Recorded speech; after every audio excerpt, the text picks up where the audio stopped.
네, 시청자 여러분 안녕하십니까. LT임즈입니다. 2020년 5월 6일 하루 5분 세상 소식 지금부터 시작하도록 하겠습니다. 먼저 첫 번째 소식입니다. 오늘부터 사회적 거리두기를 끝내고 생활 방역으로 전환합니다. 그동안 문을 닫던 시설의 운영이 단계적으로 재개되는데 마스크 하기와 손 씻기, 거리두기는 계속해야 한다는 방침입니다. 그리고 오늘부터 생활 속 거리두기를 전환하는 데 이어서 8일부터는 장병들의 휴가가 재개됩니다. 하지만 외박과 면회는 당분간 계속 통제될 예정입니다. 군 내에서는 한 달 넘게 확진자가 발생하진 않았습니다. 코로나19 국내 감염이 안정세로 돌아서면서 정부가 위기 단계 하향을 검토하고 있습니다. 정부는 위기 단계를 심각에서 경기로 하향 조정하는 방안을 두고 전문가들의 의견을 수렴하고 있다고 밝혔습니다. 오는 13일 고3을 시작으로 전국의 초, 중, 고와 그리고 유치원이 다음 달 초까지 단계적으로 등교 수업에 들어갑니다. 오는 20일에는 고2와 중3, 초등학교 1, 2학년, 그리고 유치원생이 동시에 등교합니다. 등교 수업의 재개와 함께 학교 사정에 따라 학년별 시차 등교나 2부제 수업 등도 자율적으로 도입할 수 있게 됩니다. 또 등교 일주일 전부터는 교육 전산 시스템 나이스를 통한 발열 검사가 운영됩니다. 코로나19 치료제로 기대를 모으고 있는 렘데시비르와 관련해서 질병관리본부가 초기 전파를 낮추는 효과를 기대하긴 어렵다고 밝혔습니다.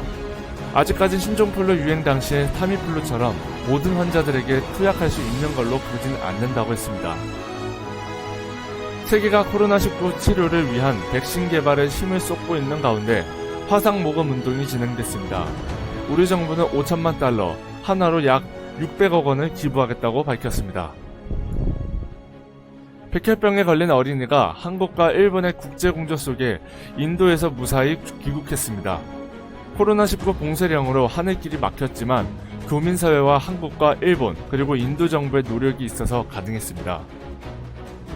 북한 대외선전 매체 메아리가 남한에서 보수 언론을 중심으로 가짜뉴스가 퍼지고 있다고 비판했습니다. 최근 불거진 김정은 국무위원장의 건강 이상설에 대한 불쾌감을 표시한 것으로 보입니다. 이탈리아와 스페인 등이 2달 만에 봉쇄 완화를 시작한 반면 영국에서는 코로나19 확산세가 잦아들지 않고 있습니다. 누적 사망자가 모두 29,400여 명으로 이탈리아를 넘어서면서 유럽 내 최다를 기록했습니다. 미국 미시간주의 한 상점에서 경비원이 손님에게 마스크를 써달라고 했다가 총에 맞아 숨지는 사건이 벌어졌습니다. 미시간주는 상점에서 직원과 손님 모두 의무적으로 마스크를 쓰게 하고 있습니다. 코로나19 책임론을 둘러싸고 미국과 중국 간 공방이 가열되고 있습니다. 미국은 잇따라 우한을 발원지로 지목했고 발끈한 중국은 관영 매체를 동원해 미국을 강도 높게 비난했습니다. 한편 WHO는 증거가 있으면 내놓으라고 미국을 압박했습니다. 중국이 우주정류장 건설에 활용하기 위해 개발한 자국 최대의 운반 로켓인 창정 5B의 첫 시험 발사에 성공했습니다.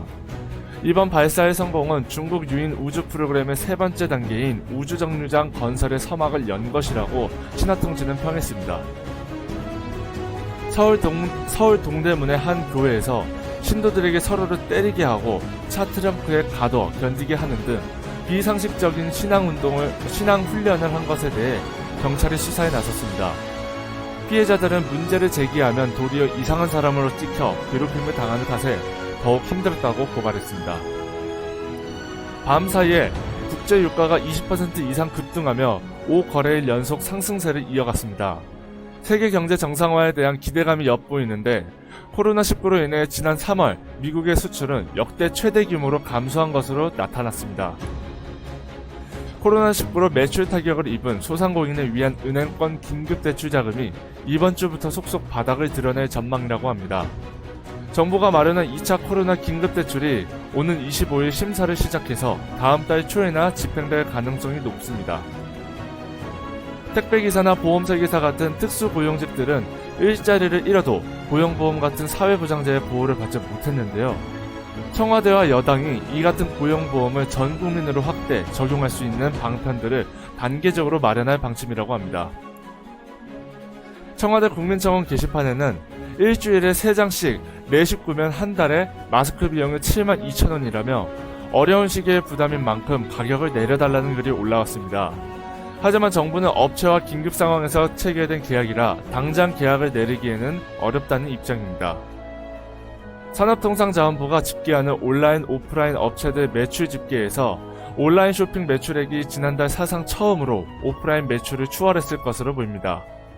온라인 쇼핑의 확산에 따라 롯데를 비롯한 전통 오프라인 유통 강자들도 속속 온라인 쇼핑 사업을 강화하고 있습니다.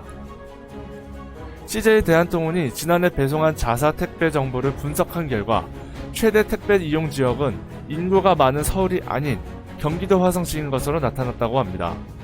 가장 많이 배송된 물량은 식품이었는데 특히 식품군에서는 간편식의 비중이 가장 높았다고 합니다. 국내 프로야구 개막전이 전국 5개 구장에서 무관중으로 열렸습니다. 미국의 스포츠 채널 ESPN이 생중계하는 등 해외 언론의 관심이 집중됐습니다. 이상 지금까지 5월 6일 하루 5분 세상 소식이었습니다. 지금까지 시청해주셔서 감사드리며 오늘 하루도 평안하고 좋은 하루 되시길 바랍니다. 감사합니다.